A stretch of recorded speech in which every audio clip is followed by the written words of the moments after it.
Hello, my dear! Hello, hello, hello, hello!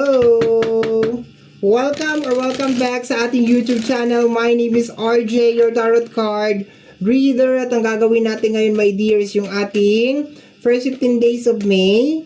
This is from May 1 hanggang May 15, 2026, and this is a general reading. Reminder, paalala lamang po na ang gagawin natin ngayon ay general reading. So, hindi po ito 100% na magre-resonate para sa ating lahat. So please, my dear, lower your expectation pagdating po sa mga general reading. You have here the full card, okay? Parang meron mag-new beginning sa. Okay, pero may konting may konting something kasi ang full card, even though nagre-release siya ng positive na energy, my dear, meron siyang konting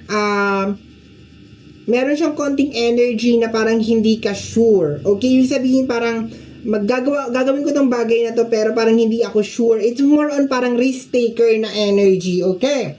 So my dear, sa mga interesado po about sa ating private reading, na sa description box down below lahat ng mga details and information na kinakailangan mo para po makontak ang inyong lingkod. Okay, so meron ka ng full card.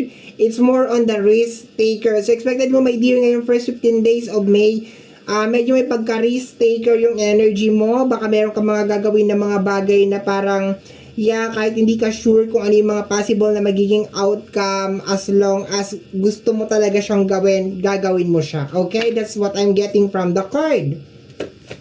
Let me see. We have here the energy of the Page of Cups. Bugso ng damdamin, my dear. Okay? So, hindi na una ang page, na una ang full card and then page. Ibig sabihin, naging impulsive ka. Ibig sabihin, dahil sa bugso ng damdamin, nagawa mo yung isang bagay, kaya nagre-release siya ng energy na parang hindi ka sure kung ano yung mga possible na maging outcome. Hindi lang to sa simpleng action, my dear. Pwede din tong mag-apply sa mga sasabihin mo because meron kang nararamdaman na something, meron kang, alam mo yon, emotional something, or baka bigla na pumasok sa utak mo, bigla mo nasabi. So, ayan ha, be aware ka, my dear, na sa first 15 days of May, there's a tendency, my dear, na parang go, laban, dire-diretso, my dear, walang preno. Okay, that's what I'm getting over here. Next card, and bugso ng damdamin sa energy ng Page of Cups. We have here the energy of the Nine of Cups. Okay. Confidence din. Okay. Page of Cups, Nine of Cups, I can combine them, namumuo yung confidence. Okay. It's more on parang confidence ako. Like something like that. Okay. So far, wala naman akong nakukuha, my dear, na parang any negative na energy kahit na sinasabi natin na hindi sure yung possible na magiging outcome. To the point na lumabas yung Nine of Cups over here that you are confident, my dear. Okay? So, ibig sabihin, di ba, wala tayong masyado magiging risk dito, my dear. Okay, let me see. Walang pagsisisi in short. Okay? Walang sisihan. We have here the energy of the Magician. Tama ang hinala mo. Magkakaroon to ng magandang, ibig sabihin, hindi naman siya as in like, napipredict mo na it's just more on parang confident ka lang talaga. Okay? Hindi talaga siya sure. Okay? Hindi to kagaya na, pag pumunta ako ng palengke, sigurado ako may mabibili akong isda. Hindi siya ganon. Ito talaga like, gagawin mo and then hindi mo sure talaga kung ano yung magiging outcome niya. It's just more on parang, wala lang, confident lang ako na gagawin ko to and maganda yung magiging outcome. Parang ganon. And yes, sinasabi ng card dito na kung ano man itong uumpisahan mo, my dear, possible na maganda talaga yung magiging outcome niya. Kanina nabanggit ko tungkol sa words, sa pagsasalita. And I can feel na yes then, okay? I think this is the right time, my dear Leo, na malaman na rin ng mga tao kung ano talaga ang mga nasa sa loobin mo, okay? So, I think this is the right time, my dear, na mag-voice out ka, sabihin mo kung ano yung mga bagay na dapat mong sabihin, i-express mo yung mga gusto mong i-express, kasi dahil nakikita ko nga dito na meron ka rin energy ng Magician over here na maganda yung magiging outcome nito. Kahit na hindi mo masyadong pinag-isipan to or dahil sa bugso ng damdamin. Okay? Let me see, my dear. We have here the energy of the Strength card. Actually, you're prepared eh. Yun na nakukuha ko dito sa kung ano itong gagawin mo. You are ready. You are prepared. Parang sinasabi mo dito na bahala na kung ano yung mangyayari. kung ano yung possible na magiging outcome, I'm ready, I'm prepared. Yun ang sinasabi dito sa energy ng strength card in the full card. And this is a confirmation, my dear Leo, na talagang yung energy mo is nasa area talaga ng full card, which is more on doing something na hindi ka talaga aware kung ano yung magiging consequence. Pero, so far, nagre-release siya ng magandang energy. Hindi to yung energy na pagsisisihan mo at the end. Hindi to yung energy na parang sa bandang huli parang magre-regret ka. I can see na parang you made the right decision, my dear, this time na gawin tong bagay na ito. Lalo na, my dear, kung may kinalaman sa usapin ng career. Kasi parang ano siya parang magiging stepping stone siya, my dear, sa kung ano man yung mas malaki pa na gusto mong mangyari sa buhay mo. So, very, very nice siya.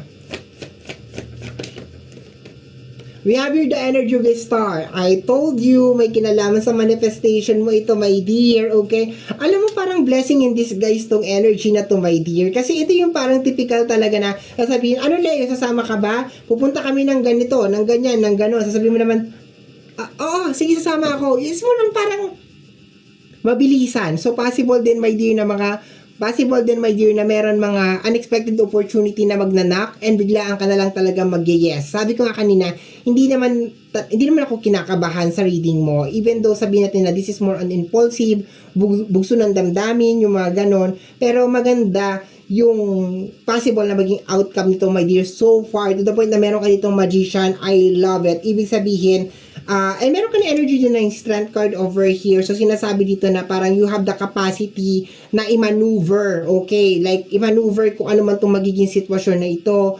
And at the same time, you have this inner strength, okay? You have this ability, kakayanan na ma-overcome kung ano man itong mga possible na maging challenges or obstacles dito sa uumpisahan mo or gagawin mo. Ang ganda. Pero isa lang i-guaranteed ko sa iyo, my dear, this is going to be a stepping stone ng iyong manifestation. Ibig sabihin, kung ano man tong mga, kunyari for example, gusto mo ng dream house, magiging base to, my dear. Ito na yung magiging umpisa, my dear, nung mas malaki mo pang manifestation. Okay? So, let me see, my dear. Kumbaga, dito na mag-uumpisa, dire-diretso na to. We have here the energy of the 8 of Cups, okay? The unknown. I told you, hindi mo alam, my dear, kung ano yung magiging result. Tingnan mo si 8 of Cups, nakaupo siya dyan. Hindi niya alam kung ano talaga yung magiging outcome. Basta sige na lang ng sige, my dear. So, sinasabi dito, my dear, na huwag ka masyado mag-overthink sa first 15 days of May because, they got you. They got you, my dear. Ibig sabihin, you're okay, you're good. Okay, tingnan natin. Next card, my dear Leo. The 8 of Sword. Okay, ito na yung sinasabi ko kanina na obstacles and challenges. Definitely meron nga talaga. Pero you are ready naman, my dear. You are ready sa kung ano man tong obstacles and challenges. And kung medyo i-divert natin yung energy, just in case nasa 8 of Sword ka as of this moment, you have the capacity, my dear, to escape from that 8 of Sword. Okay, can you see that? Okay, can you see that, my dear? You have the capacity to escape from the trap card. You have the capacity makaalis. Sabi ko nga, my dear, kahit na ano siya, impulsive na decision siya or parang hindi mo talaga pinag-isipan, my dear, nagugustuhan ko yung energy niya kasi talagang sinasabi na parang you are ready for this. Talagang ready ka na dito. Of course, hindi siya magiging perfect na parang, di ba, smooth sailing lang lahat. Pero sinasabi, my dear, that you are ready para dito sa new beginnings na to, dito sa kung ano man ito, and sinasabi din sa card na to, na ito ay magiging magkakaroon to na napakalaking participation, my dear, sa kabuuhan, or dun pa sa mga malalaking manifestation mo in life. Very nice, my dear, ha? Ang ganda ng energy. Connected, okay? I'm not kidding. I'm not joking. No, we have here the energy of, sabay-sabay po nating basahin. The Ace of Wands, energy na new beginnings, transformation, my dear, and upgrade.